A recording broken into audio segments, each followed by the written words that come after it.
ज्ञानवैराग्ययुक्तया पश्यन्त्यात्मनि चात्मानं भक्त्या श्रुतगृहीतया। माताजी तत्श्रद्धानामनयो ज्ञानवैराग्ययुक्तया पश्यन्त्यात्मनि चात्मानं भक्त्या श्रुतगृहीतया। तत् वह शब्दधाना अत्यधिक जिज्ञासु मुनय मुनिगण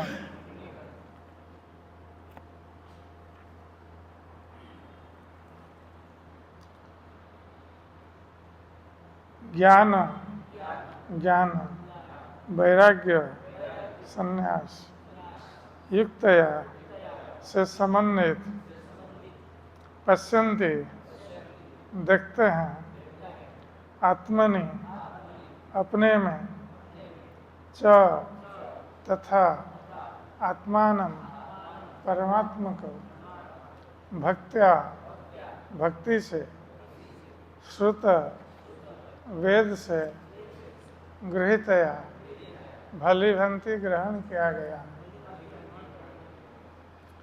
इस श्लोक का अनुवाद और तात्पर्य श्रील प्रभुपाद के द्वारा अनुवाद। ज्ञान तथा वैराग्य से संबंधित गंभीर जिज्ञासु या मुनि वेदांत श्रुति के श्रवण से ग्रहण की हुई भक्ति द्वारा उस परम सत्य को अनुभूति करता है। तात्पर्य परम सत्य की पूर्ण अनुभूति परम सत्य भगवान वासुदेव के भक्ति योग के द्वारा की जाती है। ब्रह्म उसका शारीरिक तेज है और परमात्मा आंशिक स्वरूप है। फलतः ब्रह्म या परमात्मा की अनुभूति परम सत्य की केवल आंशिक अनुभूति मात्र है। मनुष्य चार प्रकार के होते हैं, कर्मी, ज्ञानी, योगी तथा भक्त। कर्मी भौतिकतावादी होते हैं किंतु शेष तीन अध्यात्मवादी होते हैं। प्रथम श्रेणी के अध्यात्मवादी वे भक्त हैं जिन्होंने परम पुरुष का साक्षात्कार कर लिया है। दूसरी श्रेणी में वे आते हैं जिन्होंने परम पुरुष के पूर्ण अंश का आंशिक साक्षात्कार किया है। और तीसरी श्रेणी में वे आते हैं जिन्हें परम पुरुष की दिव्य झांकी का आभास मात्र होता है। जैसा कि भगवत गीता तथा अन्य वैदिक ग्रंथों में कहा गया है, परम पुरुष का साक्षात्कार भक्ति द्वारा किया जाता है, जिसके पीछे पूर्ण ज्ञान तथा भौतिक संगति से वैराग्य रहते हैं। हम पहले ही बता चुके हैं कि भक्ति के बाद ज्ञान तथा भौतिक संगति से वैराग्य आते हैं। चूंकि ब्रह्म तथा परमात्मा की अनुभूति उस परम सत्य की अपूर्ण अनुभूतियां हैं, अतः ब्रह्म तथा परमात्मा को प्राप्त करने के साधन अर्थात ज्ञान तथा योग मार्ग भी परम सत्य की अनुभूति के अपूर्ण साधन है। भक्ति ही एकमात्र पूर्ण विधि है जिससे गंभीर जिज्ञासु को परम सत्य की अनुभूति हो सकती है, क्योंकि भक्ति की नींव पूर्ण ज्ञान तथा सांसारिक वैराग्य के ऊपर खड़ी होती है और वेदांत श्रुति के श्रवण द्वारा सुदृढ़ होती है। अतः भक्ति अल्पज्ञ अध्यात्मवादियों के लिए नहीं होती। भक्तों की भी तीन श्रेणियां हैं, प्रथम, द्वितीय तथा तृतीय। तृतीय श्रेणी के भक्त या नवदीक्षित भक्त ज्ञान विहीन होते हैं तथा भौतिक संगति से विरक्त भी नहीं होते। ये तो मंदिर में अर्चा विग्रह की पूजा की प्रारंभिक प्रक्रिया के प्रति ही आकृष्ट होते हैं। ऐसे भक्त भौतिक भक्त कहलाते हैं। ऐसे भक्त आध्यात्मिक लाभ की अपेक्षा भौतिक लाभ के प्रति अधिक आसक्त रहते हैं। अतः मनुष्य को इस भौतिक भक्ति से उन्नति करके भक्ति की द्वितीय अवस्था प्राप्त करनी होती है। इस द्वितीय अवस्था में भक्त को भक्ति की दिशा में 4 तत्व दिखाई पड़ते हैं: ईश्वर, भक्त, अज्ञानी तथा ईर्ष्यालु। मनुष्य को कम से कम इस द्वितीय श्रेणी के भक्त की अवस्था तक उठना होता है, जिससे वो परम सत्य को जानने का अधिकारी बन सके। अतः तृतीय श्रेणी के भक्त को भक्ति संबंधी आदेश भागवत के प्रामाणिक स्रोतों से प्राप्त करने होते हैं। पहला भागवत सुस्थापित भक्त है। दूसरा है भागवतम, जो ईश्वर का संदेश है।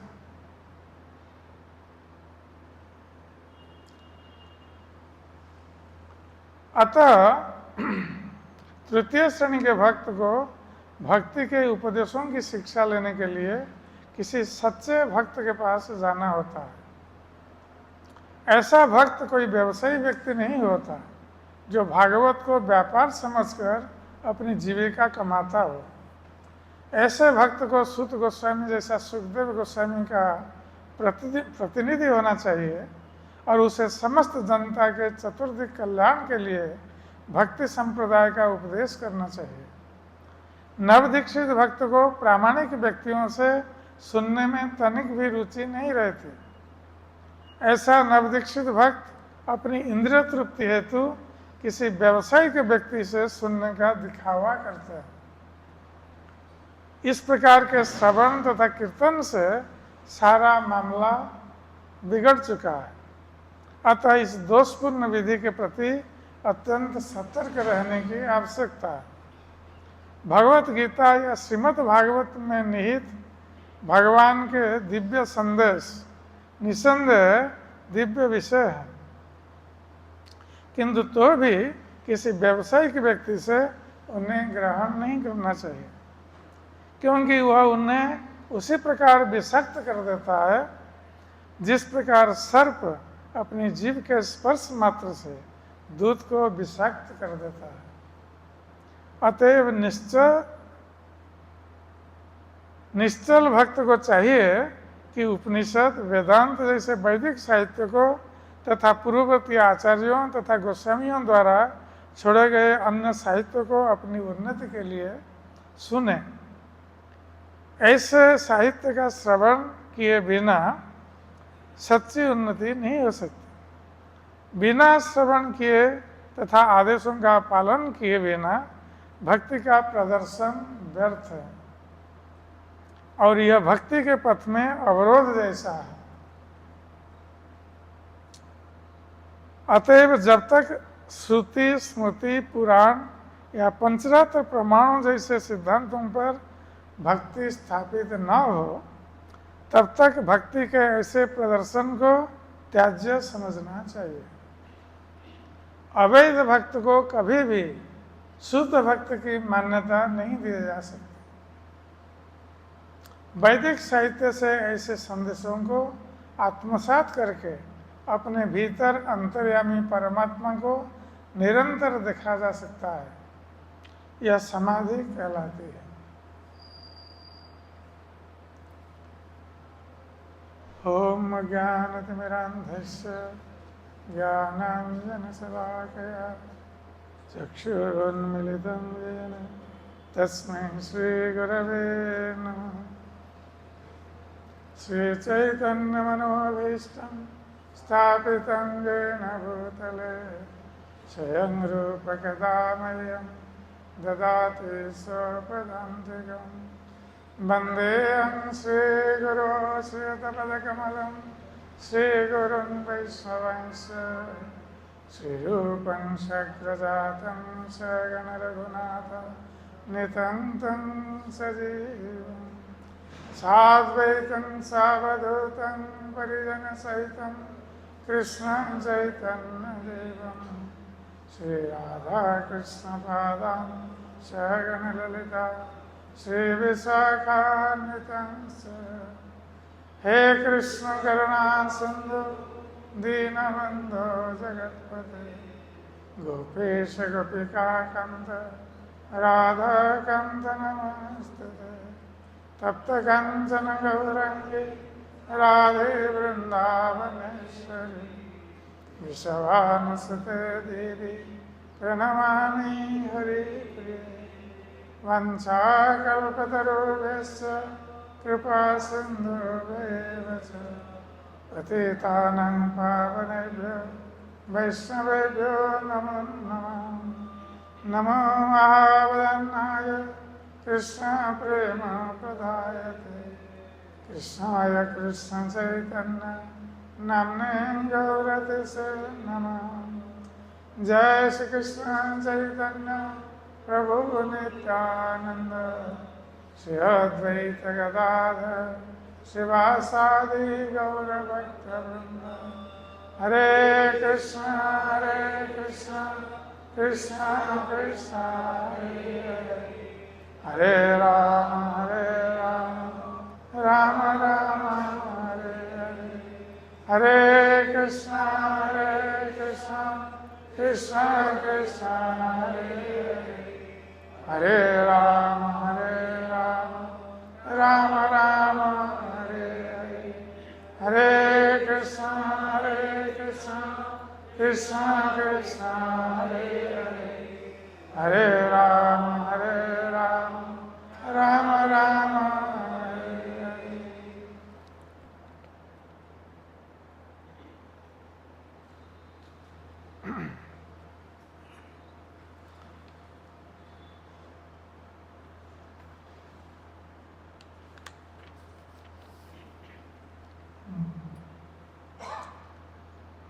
तत्श्रद्धाना मुनयो ज्ञान वैराग्य युक्तया पश्यन्त्यात्मनि चात्मनं भक्त्या श्रुत गुहेतया।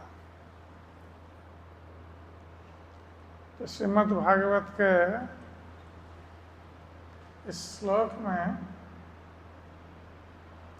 श्रीसूत गोस्वामी नैमिषारण्य में एकत्रित 88,000 मुनियों को ये तत्व श्रीमद् भागवत के तत्व को बता रहे हैं। इसके पूर्ववर्ती श्लोक में श्रीसूत गोस्वामी ने भगवान की अनुभूति के 3 प्रकार को बताया है कि ब्रह्मेति परमात्मेति भगवान इति शब्दते। तो भगवान की अनुभूति 3 प्रकार से हो सकती है, ब्रह्मानुभूति, परमात्मा अनुभूति और भगवान अनुभूति। तो इस श्लोक में किस प्रकार भक्त भक्ति के द्वारा भगवान की पूर्ण अनुभूति कर सकता है, इसके संबंध में वर्णन है।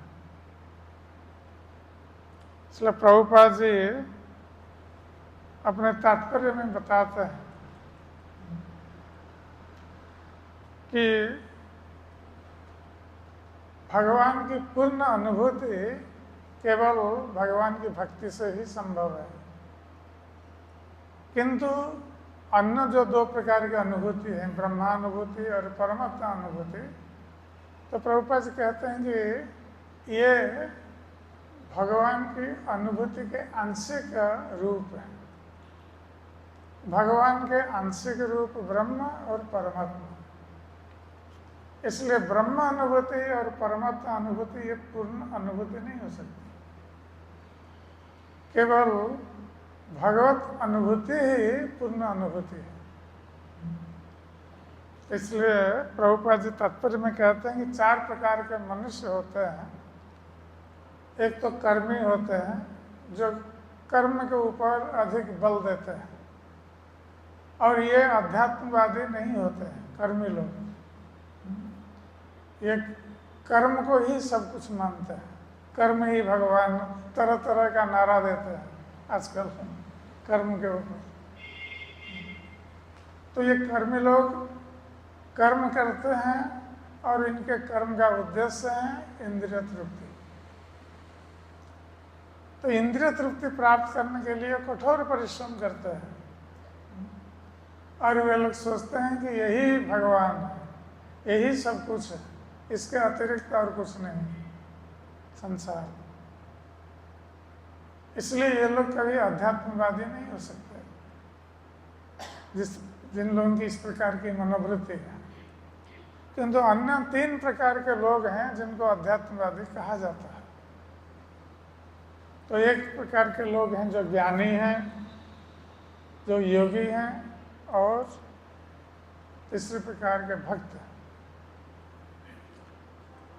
और इनका उद्देश्य भिन्न भिन्न होता है। यद्यपि ये तीनों अध्यात्मवादी हैं, फिर भी इनका उद्देश्य भिन्न भिन्न होता है। जो ज्ञानी होते हैं उनका उद्देश्य होता है ब्रह्मानुभूति, ब्रह्म का अनुभव करना या ब्रह्म में एकाकार हो जाना। क्योंकि ये आंशिक अनुभूति है, ये भगवत तत्व को ठीक ढंग से नहीं जानते हैं, इसलिए ये लोग सोचते हैं कि ब्रह्म ही सब कुछ है। एको ब्रह्म द्वितीय नास्ति, ब्रह्म एक ही है और दूसरा नहीं है।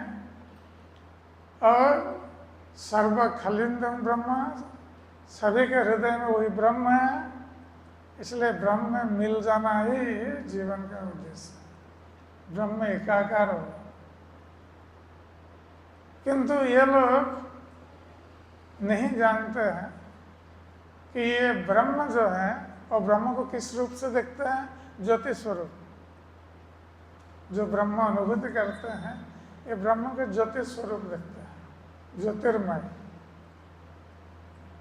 तो ये सत्य है कि भगवान ज्योतिर्मय है, किंतु जो ज्ञानी जन है ये जो ज्योति को देखते हैं ये भगवान के शरीर से निर्गत जो ज्योति है, जिस प्रकार सूर्य है, सूर्य के चारों तरफ उसकी ज्योति रहती है, किरणें।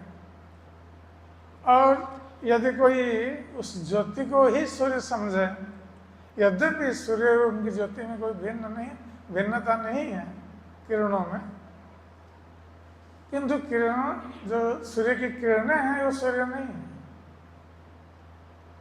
उसी प्रकार यद्यपि भगवान के शरीर की अंग कांति या ज्योति, जिसको ब्रह्म ज्योति कहा गया, ये भगवान से भिन्न नहीं है, इसलिए उसको परम पद भी कहा गया है, किंतु वो भगवान का पूर्ण स्वरूप नहीं है। क्योंकि ये ज्योति से जो ज्ञानी जन होते हैं, क्योंकि उनमें भक्ति नहीं होती है, इसलिए उनमें शुष्क ज्ञान होता है, और उस शुष्क ज्ञान के कारण ये लोग भगवान के ज्योति से उनके नेत्र अंधिया जाते हैं और देख नहीं पाते, ज्योति के अतिरिक्त और कुछ नहीं देख पाते, भगवान के जो सुंदर स्वरूप है उसको देख नहीं पाते। इसलिए कहा गया है कि प्रेमांजन छुरित भक्ति विलोचनेन संत सदैव हृदय से विलोक, कि जो साधु पुरुष हैं, संत है, भक्त है, जिनके नेत्र में प्रेम रूपी अंजन लगाए गए, तो वे लोग प्रेम पूरित नेत्रों से ही भगवान का दर्शन कर सकते हैं अपने हृदय में, भगवान के साकार रूप का दर्शन कर सकते हैं। इसलिए जब तक हृदय में भगवान कृष्ण के प्रति प्रेम भाव उदय नहीं होता है, भगवान का दर्शन करना संभव नहीं है। और ज्ञानी जन क्योंकि शुष्क, उनके हृदय में भक्ति नहीं है, इसलिए वो भगवान को दर्शन नहीं कर पाते हैं, केवल ज्योति स्वरूप का दर्शन करते हैं और उस ज्योति स्वरूप में विलीन हो जाना चाहते हैं, और इसी को ये लोग मोक्ष मानते हैं। किंतु श्रीमद् भागवत में जैसे बताया गया है, आरुह्य कुत्सेन परम पदं ततो पतन्ति अधो अनादृत दुस्मत अंग्रे। इस परम पद ब्रह्म ज्योति को प्राप्त होने के लिए ये ज्ञानीगण कुछ साधना करते हैं, और जब वो उस पद को प्राप्त होते हैं वहाँ पर अधिक समय तक नहीं रह सकते। क्यों नहीं रह सकते? क्योंकि आत्मा की जो नित्य इच्छा है आनंद प्राप्त करना, और ब्रह्म ज्योति में भी आनंद है। जो ब्रह्म ज्योति में लीन होना चाहते हैं वहाँ भी वो आनंद प्राप्त होते हैं, जिसको ब्रह्मानंद कहा गया। किंतु ब्रह्मानंद में जो आनंद है उसमें एक रसता है। एक रसता का अर्थ है कि एक प्रकार का आनंद, उसमें कोई भिन्नता नहीं है। जैसे उदाहरण स्वरूप आप लोगों को प्रतिदिन एक प्रकार की सब्जी दी जाएगी खाने के लिए, वर्षों तक एक प्रकार की सब्जी। लोग वर्षों तक क्या 5-7 दिन में उब जाएंगे, कहेंगे नहीं नहीं और कुछ बना। क्योंकि जो दिव्य आनंद है उसमें विभिन्नता है, एक रस्ता नहीं है। एक रस्ता का आनंद स्थायी नहीं है, किंतु भिन्न रास्ता विभिन्नता का जो आनंद वो स्थायी है। क्योंकि आत्मा की जो प्रवृत्ति है वो आनंद प्राप्त करने की प्रवृत्ति है, और विभिन्नता में ही आनंद है। तो भगवान की भक्ति में या भगवान की सेवा में विभिन्नता है। इसलिए भक्त लोग भक्ति में जो आनंद प्राप्त करते हैं, भगवान की सेवा में जो आनंद प्राप्त करते हैं, उस सेवानंद सेवानंद की एक बूंद ब्रह्मानंद के सागर के साथ तुलनीय नहीं। तो भक्ति में भक्त लोग जो आनंद प्राप्त करते हैं, भगवान के सामने हम कीर्तन करते हैं, कीर्तन में आनंद, नृत्य में आनंद, भगवान की कथा श्रवण करने में आनंद, भगवान के लिए रसोई बनाने में आनंद, भगवान को पोशाक पहनाने में आनंद, तरह तरह की सेवा है। तो इसलिए भक्त लोग हर तरह तरह के आनंद को नित्य प्राप्त होता है। इसलिए इसमें जो आनंद, इसके साथ ब्रह्मानंद तुलनीय नहीं है। और यही कारण है कि ब्रह्मानंद को प्राप्त होने वाले ज्ञानीजन ब्रह्मानंद में अधिक समय तक नहीं रह सकते। वहाँ से आरुह्य कृत्सेन परम पदं ततो पतन्ति अधः अनादृत युष्मत अंग्रे। तो परम पद को प्राप्त होकर भी वो नीचे गिर जाते हैं, क्योंकि भगवान के चरण कमल की उन्होंने अवमानना की। क्योंकि ज्ञानीजन भगवान का एक दिव्य रूप है इसको नहीं मानते, वो भगवान को निराकार मानते हैं। भगवान का हाथ नहीं है, पैर नहीं है, मुख नहीं है, तो ये निराकार मानते हैं, निराकारवादी। और भगवत गीता में भगवान कृष्ण क्या कहते हैं? अव्यक्तं व्यक्तिमापन्न मन्यते मां अबुद्ध है। जिनकी बुद्धि नहीं है, ज्ञानीजन अपने को बहुत बुद्धिमान मानते हैं, ये सत्य है। और वो सोचते हैं कि जिनकी बुद्धि नहीं है वो लोग भक्ति करते हैं, अपने को बहुत बुद्धिमान मानते हैं। किंतु भगवान कृष्ण भगवत गीता में कहते हैं कि जो अबुद्ध है, अर्थात जिनकी बुद्धि नहीं है, ये लोग सोचते हैं कि मैं अव्यक्त था, अर्थात निराकार था, और व्यक्तिमापन्न, मैं व्यक्तित्व को प्राप्त हुआ, साकार रूप को प्राप्त हुआ। अव्यक्तम व्यक्तिमापन्न मन्यते मां अबुद्ध है। भगवान कहते हैं कि जो इस प्रकार का सोचते हैं ये लोग बुद्धिहीन हैं, कि मैं पहले निराकार था अब साकार हो गया। कभी लोग कहते हैं कि भगवान निराकार हैं साकार रूप में यहाँ अवतरित होते हैं। तो भगवान कृष्ण गीता में प्रत्यक्ष रूप से इस मत का खंडन करते हैं कि अबुद्ध है, जो बुद्धिहीन है, ये लोग ऐसा मानते हैं कि मैं निराकार था, अब साकार रूप ग्रहण किया। क्योंकि भगवान नित्य साकार रूप में विद्यमान है, जबकि उनका रूप और हमारे रूप में भिन्नता है।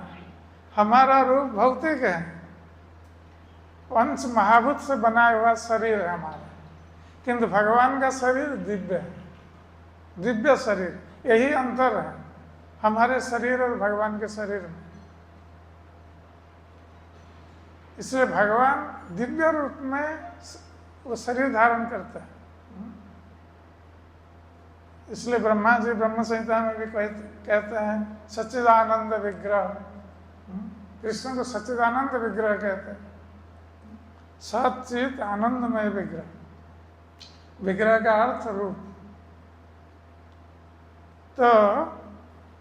तो ज्ञानी जन इसलिए भगवान की पूर्ण अनुभूति को प्राप्त नहीं कर सकते। ये केवल आंशिक अनुभूति भगवान की, भगवान के शरीर के चारों तरफ जो ज्योति निर्गत हो रही है, उस ज्योति को ही ये मानते हैं यही ब्रह्म है।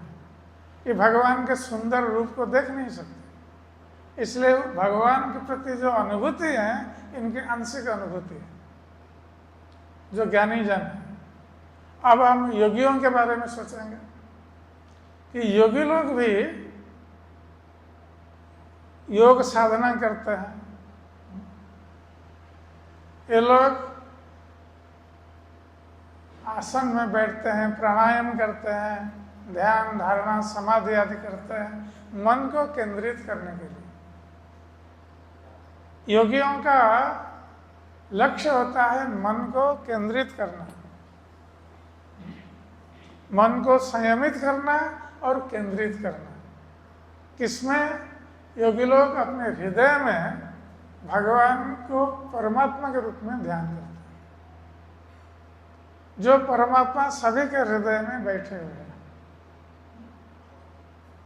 सर्वस्य चाहं हृदय सन्निविष्ट मत्तः स्मृति ज्ञानं अपूर्वम्। तो भगवान कहते हैं कि मैं सभी के हृदय में परमात्मा के रूप में बैठा हुआ हूँ और मुझसे ही ज्ञान, स्मरण शक्ति, विस्मरण शक्ति मुझसे ही आती है। अर्थात हम कितना ज्ञान प्राप्त होंगे, कितना स्मरण कर पाएंगे, कितना भूल जाएंगे, ये सब भगवान हृदय में बैठकर नियंत्रित करते हैं। तो रिमोट कंट्रोल कृष्ण के हाथ है, परमात्मा के रूप में। तो हम हर स्थिति में भगवान के ऊपर पूर्ण निर्भरशील हैं। हम बोलते हैं, हाथ हिलाते हैं, चलते हैं, खाते हैं, पीते हैं, सोते हैं, ये भगवान के आदेश के अतिरिक्त ये सब हम नहीं कर सकते। एक मुहूर्त में यदि भगवान नहीं चाहेंगे, ना तो हम बोल पाएंगे, ना चल पाएंगे, ना खा पाएंगे, कुछ नहीं कर पाएंगे। और हम शरीर धारण किए हुए हैं, हम इतना से बुद्धिमान अपने को मान रहे हैं और इतना सारा कार्य करते हैं और गर्व का अनुभव करते हैं, किंतु भगवान को भूल जाते हैं। हम सोचते हैं कि मैं ही सब कुछ कर रहा हूँ। ये हमारी अज्ञानता है। भगवान की कृपा के अतिरिक्त एक पल भी हम जीवित नहीं रह सकते। तो ये योगी जन ये परमात्मा का ही ध्यान करते हैं। भगवान के जो साकार स्वरूप, मूल स्वरूप, भगवत तत्व को वो अच्छी तरह नहीं जानते हैं। केवल सोचते हैं कि भगवान सभी के हृदय में परमात्मा के रूप में बैठे हुए हैं, उन्हीं का ही ध्यान करते हैं। इसलिए यद्यपि योगियों की अनुभूति ज्ञानियों की अनुभूति से श्रेष्ठ है, किंतु फिर भी ये परमात्मा अनुभूति भी ये पूर्णांग अनुभूति भगवान की नहीं है। किंतु जो भक्तजन है, भक्तजन ये लोग भगवान की पूर्ण अनुभूति करते हैं। ये लोग भगवान के तत्व को जानते हैं। जन्म कर्मं च मे दिव्यम एवं जो वेति तत्वतः त्यक्ता देहन पुनर्जन्म नैति मामेति सर्वम्। तो भक्त लोग भगवान के तत्व को जानते हैं, उनके जन्म कर्म को भी जानते हैं, उस तत्व को जानते हैं, और भगवान किस प्रकार सभी के हृदय में परमात्मा के रूप में निवास करते हैं, और उनके शरीर की ज्योति किस प्रकार ब्रह्म ज्योति है, सभी के बारे में भक्तों को ज्ञान है। जबकि ज्ञानी और योगियों को ये पूर्णांग ज्ञान नहीं है, इसलिए भक्तों को सर्वश्रेष्ठ बताया गया है। और भगवान के भक्तों को भगवान की पूर्ण अनुभूति है। तो श्रील प्रभुपाद जी कहते हैं कि ये जो भक्ति हैं ये सभी लोग नहीं कर सकते। जो अल्पज्ञ अध्यात्मवादी, जिनको विशेष ज्ञान नहीं है, ये लोग भक्ति नहीं कर सकते। इसलिए ये लोग जब भगवत गीता का पाठ करते हैं तो भगवत गीता का कदर्थ करते हैं, अर्थ तो नहीं कर पाते हैं, उसका कदर्थ करते हैं, अपना मनमाना अर्थ देते हैं। क्योंकि जो इस प्रकार उनकी चेतना दूषित हो गई है, भगवान के बारे में कोई ज्ञान नहीं है, ये लोग जब भगवत गीता का पाठ करते हैं उसका कदर्थ करते हैं। एक बार बनारस के एक पंडित जी से हमारी भेंट हुई थी, ट्रेन में जाते समय। तो पंडित जी ने हमें भगवत गीता पर बात होते होते बताया कि कृष्ण ने भगवत गीता नहीं कहा। उनका ये प्रथम स्टेटमेंट था। देखिए, एक बच्चे को पूछेंगे, बच्चा भी बता देगा भगवान कृष्ण ने भगवत गीता कहा है। और पंडित जी ने भगवत गीता का अध्ययन किया और इसी निष्कर्ष पर पहुंचे कि कृष्ण ने भगवत गीता नहीं कहा। तो हमने उनसे पूछा कि किसने भगवत गीता कहा है? तो उन्होंने कहा कि भगवान ने कहा। तो हमने पूछा उनको, क्या कृष्ण भगवान नहीं है? उन्होंने कहा नहीं, कृष्ण भगवान नहीं है। बहुत जोर जोर से बोल रहे थे पंडित जी। तो हमने पूछा उनको, तो भगवान कौन है? ना परमात्मा है, परम ब्रह्म, परम ब्रह्म भगवान। जबकि भगवत गीता में स्वयं अर्जुन कहते हैं भगवान कृष्ण से, परम ब्रह्म परम धाम पवित्रं परमं भवा पुरुषं शाश्वतं दिव्यम आदिदेवं अजं विभु। और पंडित जी भगवत गीता पढ़ के कह रहे हैं कि कृष्ण परम ब्रह्म नहीं, अर्जुन कह रहे हैं परम ब्रह्म। और अर्जुन अकेला नहीं कह रहे हैं, उदाहरण भी दे रहे हैं कि आहुस्ता ऋषय सर्वे देवर्षि नारदस्तथा असीत देवल व्यास स्वयं चाव ब्रवीष। तो अर्जुन कह रहे हैं कि हे कृष्ण, आप परम ब्रह्म हैं, ये अकेला मैं नहीं कह रहा हूं।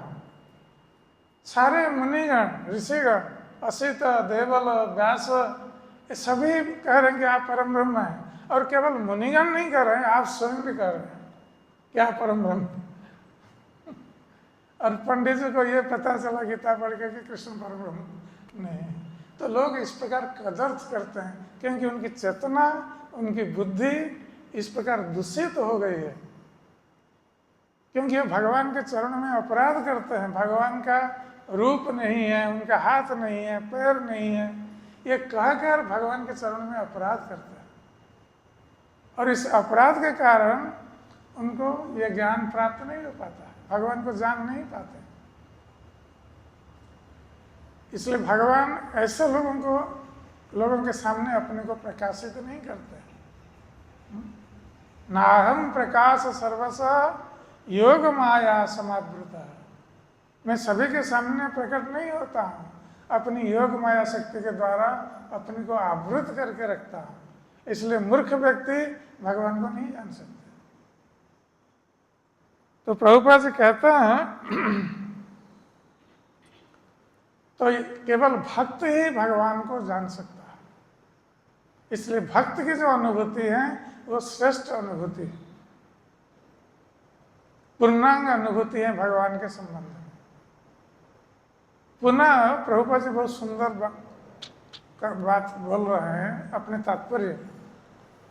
कह रहे हैं कि भक्त लोगों की भी 3 कोटियां हैं। भक्तों में भी अंतर है। ये तृतीय श्रेणी के भक्त, द्वितीय श्रेणी के भक्त और प्रथम श्रेणी के भक्त।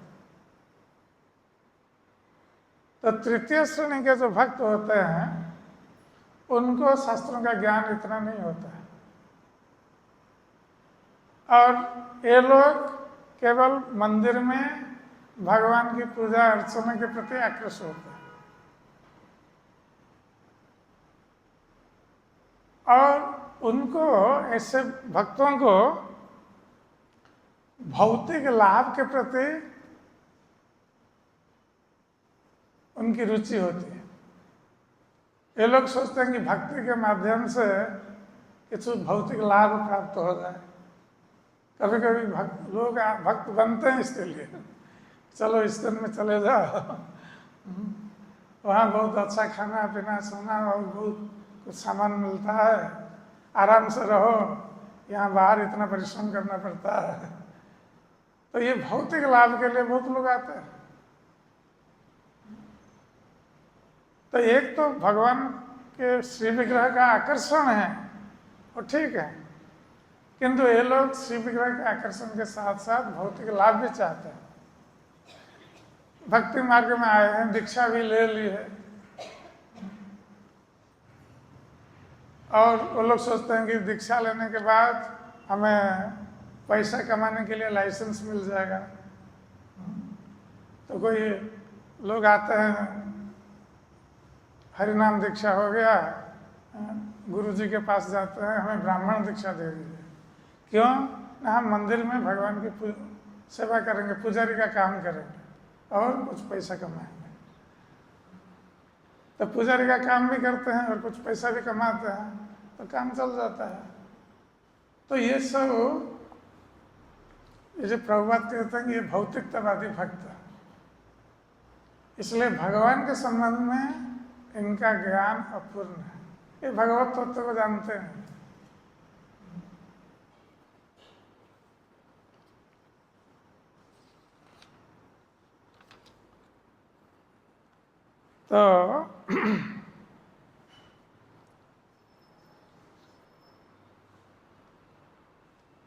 तो इसके बाद दूसरे प्रकार के भक्त हैं जो भक्ति मार्ग में आगे बढ़ना चाहते हैं। उनको भौतिक लाभ नहीं चाहिए। जो निष्ठावान भक्त आते हैं, ये दीक्षा ग्रहण करते हैं, भगवान की सेवा करते हैं, शास्त्र अध्ययन करते हैं, शास्त्र श्रवण करते हैं और भगवान के संबंध में ज्ञान प्राप्त होना चाहते हैं। उनको भौतिक लाभ से वितृष्णा है। तो ऐसे भक्त द्वितीय श्रेणी के भक्त बन सकते हैं, जो भगवान को प्राप्त करने के लिए प्रयासरत है। उनको भौतिक लाभ के प्रति कोई आकर्षण नहीं। तो ऐसे जो द्वितीय श्रेणी के भक्त होते हैं, ये भगवान को देखते हैं, भगवान को जानते हैं कि भगवान कौन है, और भक्त कौन है इसको भी जानते हैं, और कौन व्यक्ति अज्ञानी है, किसी को ज्ञान नहीं है किंतु ज्ञान प्राप्त होने पर वो भक्त हो सकता है, जिसको अंग्रेजी में इनोसेंट बोलते हैं। जब व्यक्ति को ज्ञान नहीं है, भगवान के बारे में जानता नहीं है, अज्ञानी है, किंतु यदि किसी तरह उसको ज्ञान प्राप्त हो जाए किसी भक्त के संपर्क में आकर या मंदिर में आकर, तो वो कृष्ण का भक्त बन सकता है। और चतुर्थ प्रकार के व्यक्ति हैं जो ईर्ष्यालु होते हैं। ये लोग कभी भी भक्ति नहीं कर सकते। जो भगवान के प्रति और भक्तों के प्रति ईर्ष्यालु होते हैं, वो कभी भी भगवान की भक्ति नहीं कर सकते। तो जो द्वितीय श्रेणी के भक्त हैं वो इन चारों में अंतर करता है। ये तृतीय श्रेणी के भक्त से श्रेष्ठ है। द्वितीय श्रेणी का भक्त जिसको भगवान के संबंध में ज्ञान है, भक्त के संबंध में भी ज्ञान है, भक्ति के संबंध में भी ज्ञान है, और इसके साथ साथ कौन ईर्ष्यालु हैं, कौन श्रद्धालु हैं, इसका वो जान सकता है। इसलिए ईर्ष्यालु व्यक्ति को वो भगवान की कथा नहीं कहता है, किंतु जो अज्ञानी है उसको ज्ञान देकर भगवान की भक्ति मार्ग में ला सकता है। तो ये द्वितीय श्रेणी के भक्त हैं। और जो प्रथम श्रेणी के भक्त हैं ये तो द्वितीय श्रेणी के भक्त से भी ऊपर, ये सदा सर्वदा उनको भगवान के संबंध में पूर्ण ज्ञान है, शास्त्र ज्ञान है, और शास्त्र ज्ञान में वो सुनिपुण है। किसी भी शास्त्र विरुद्ध बात को तर्क के द्वारा वो काट सकता है, और इसके साथ साथ वो हर प्राणी में भगवान की उपस्थिति देखते हैं। स्थावर और जंगम देखे ना देखे तार मूर्ति, सर्वत्र है तार इष्ट देव स्मृति।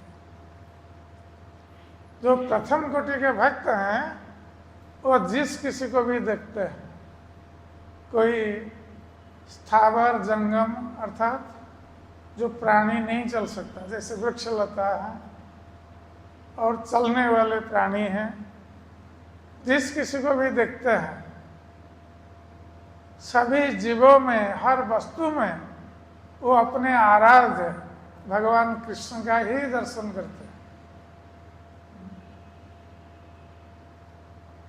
इसलिए ये लोग पार्थक्य नहीं देखते हैं कौन भक्त कौन अभक्त, सभी में वो अपने इष्ट भगवान कृष्ण को दर्शन करते हैं।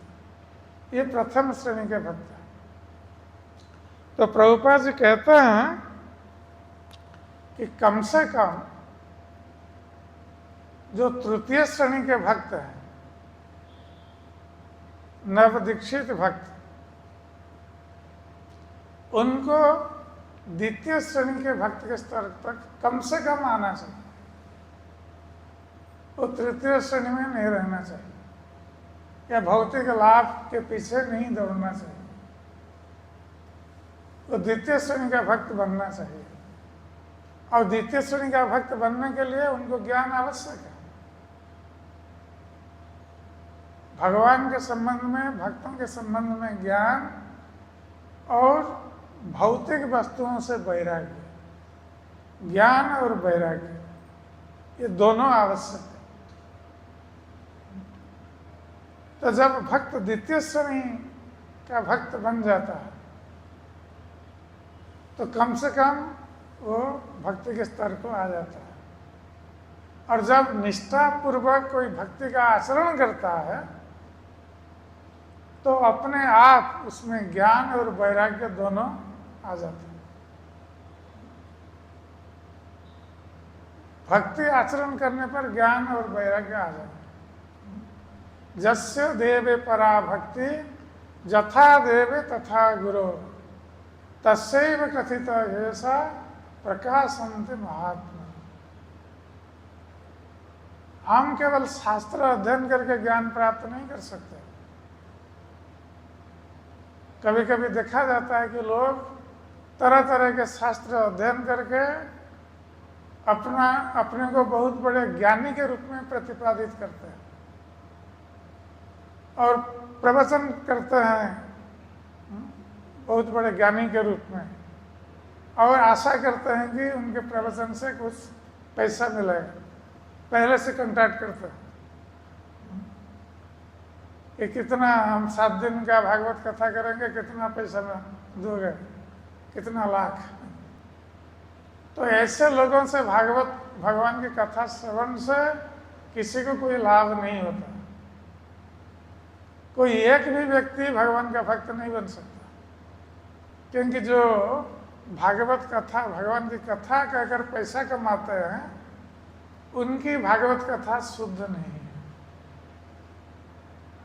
ये शास्त्रों में बताया गया है, पद्म पुराण।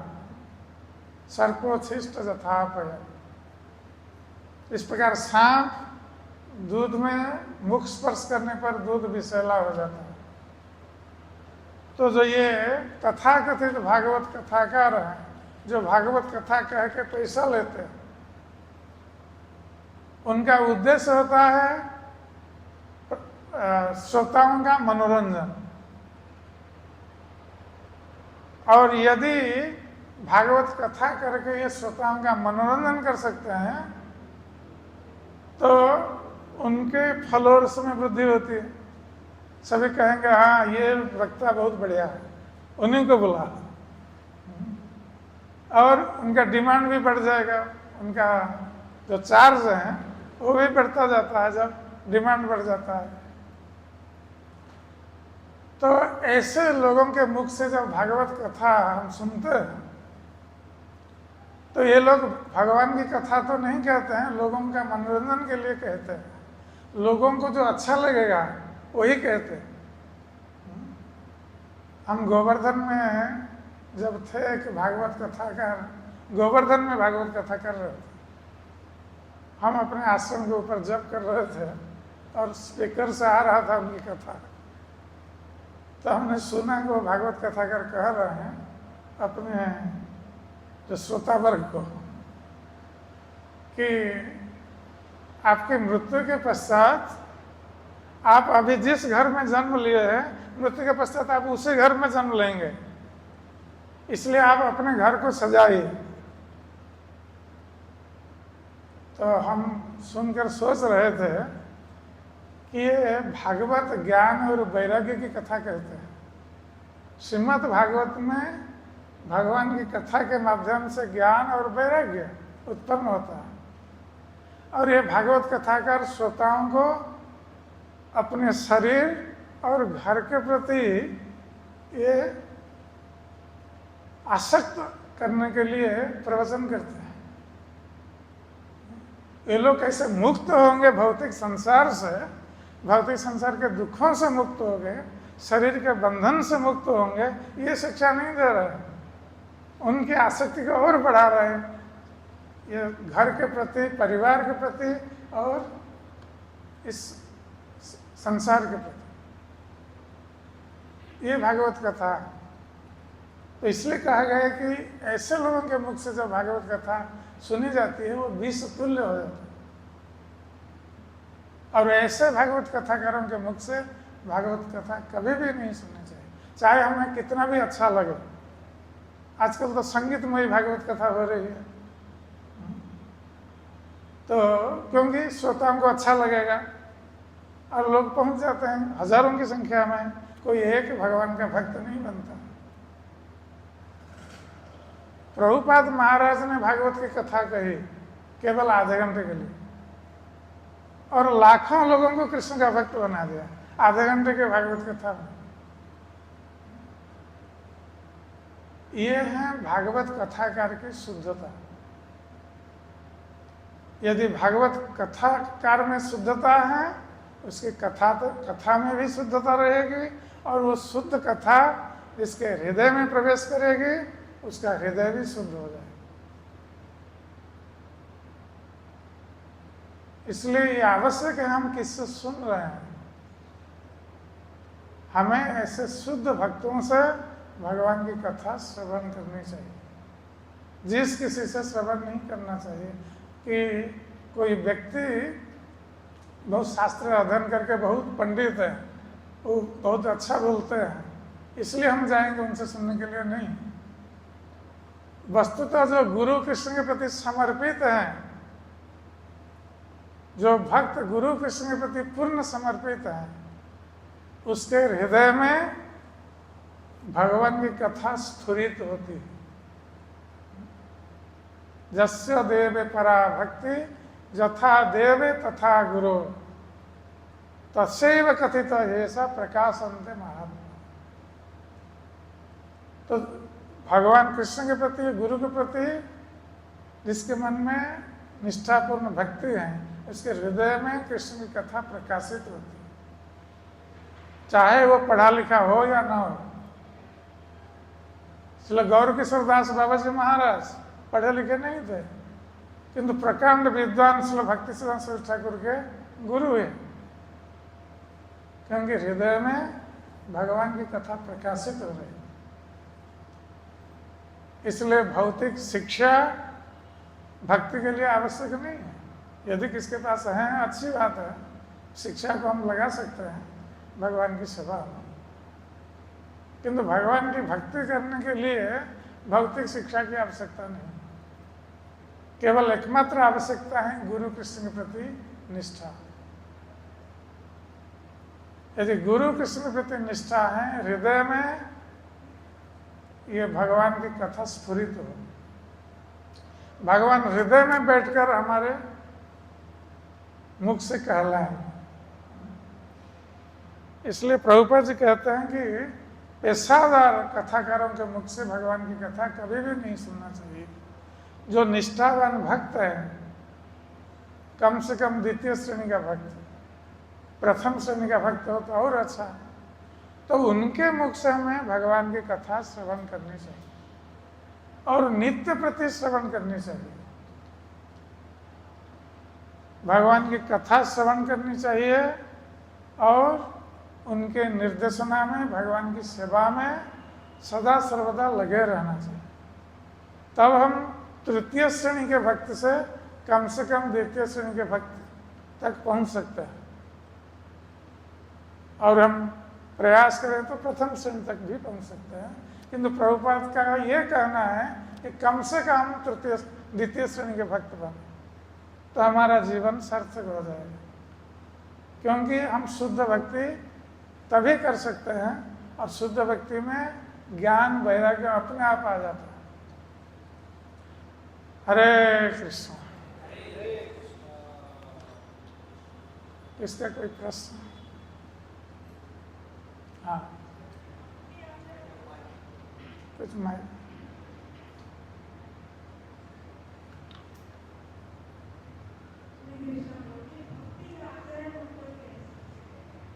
भक्ति आचरण किसे कह रहे हैं? श्रवणं कीर्तनं विष्णु स्मरणं पाद सेवनम अर्चनं वंदनं दास्य सख्यात्म निवेदन। ये 9 प्रकार की भक्ति की विधि बताई गई।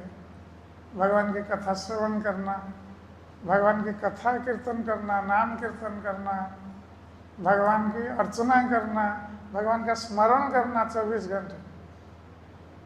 जो हम श्रवण करते हैं और कीर्तन करते हैं, मन में भी भगवान का स्मरण करना चाहिए सदा सर्वदा। स्मर्तव्य सततं विष्णु विस्मर्तव्य न जाते थे। सदा सर्वदा भगवान का स्मरण करना चाहिए। तो कोई प्रश्न करेगा कि हम तो घर का काम करते हैं, हम नौकरी करते हैं, तरह तरह के काम करते हैं, हम भगवान का स्मरण कैसे करेंगे? अर्जुन ने भी यही पूछा कृष्ण से। तो भगवान कृष्ण ने क्या कहा?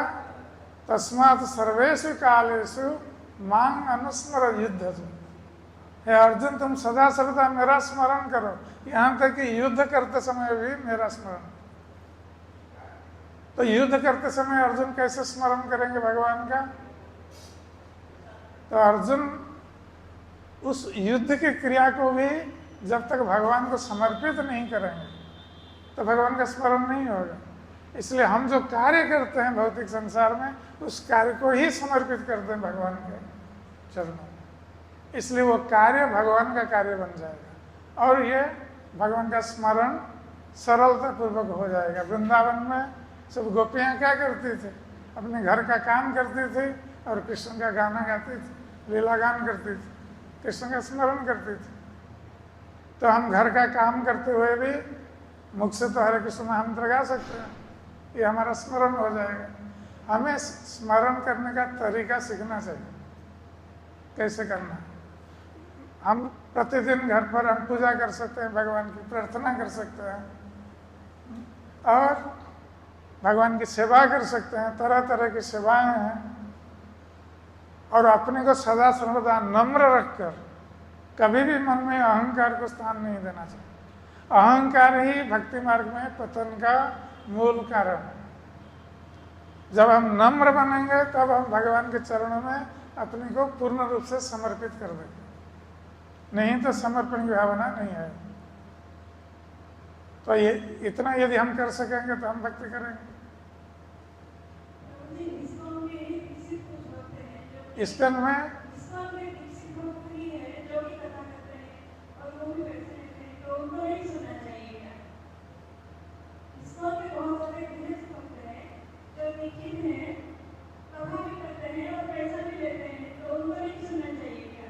जो लोग पैसा लेते हैं उनसे मत सुनो। जो भागवत कथा करने के लिए पहले से फिक्स करते हैं इतना पैसा मिलेगा उनसे, चाहे वो इस्कॉन का हो या कहीं का हो।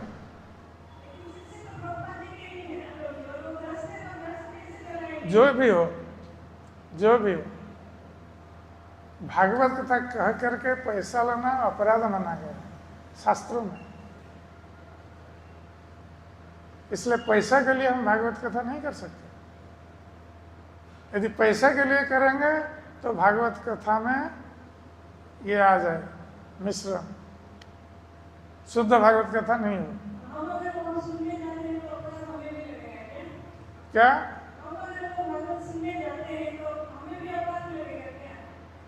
आप चिंता करिए, हमने बता दिया जो बोलना है, आपको क्या करना है आप चिंता कीजिए। हरे कृष्ण। हाँ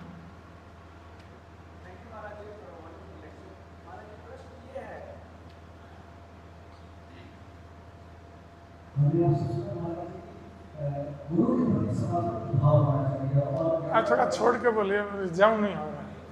हाँ ज्ञान और वैराग्य भगवान मनुष्यों में स्वतः दे देंगे और ज्ञान को स्फूर्त कर देंगे, जिसके कारण हम बोल पाएंगे। महाराज जी, इतना सब श्रवण करने के बाद भी ऐसा हमें क्यों लगता है कि जब तक हम कुछ पढ़ेंगे नहीं, ज्ञान हासिल नहीं करेंगे, तब तक हम कैसे प्रचार कर पाएंगे, कैसे लेक्चर दे पाएंगे?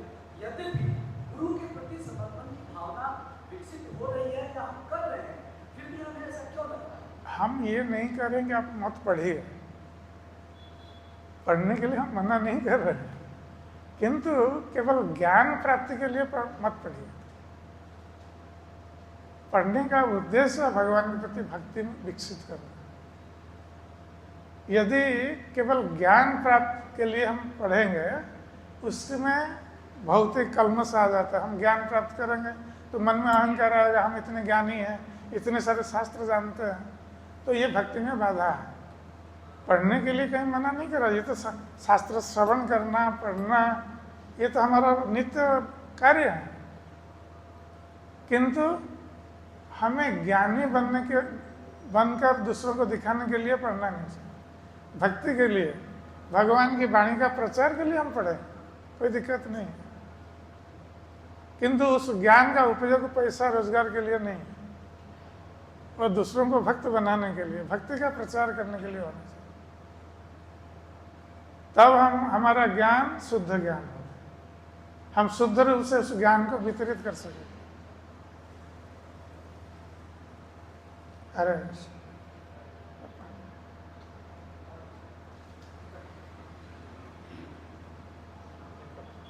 ये ठंडा फ्रीज में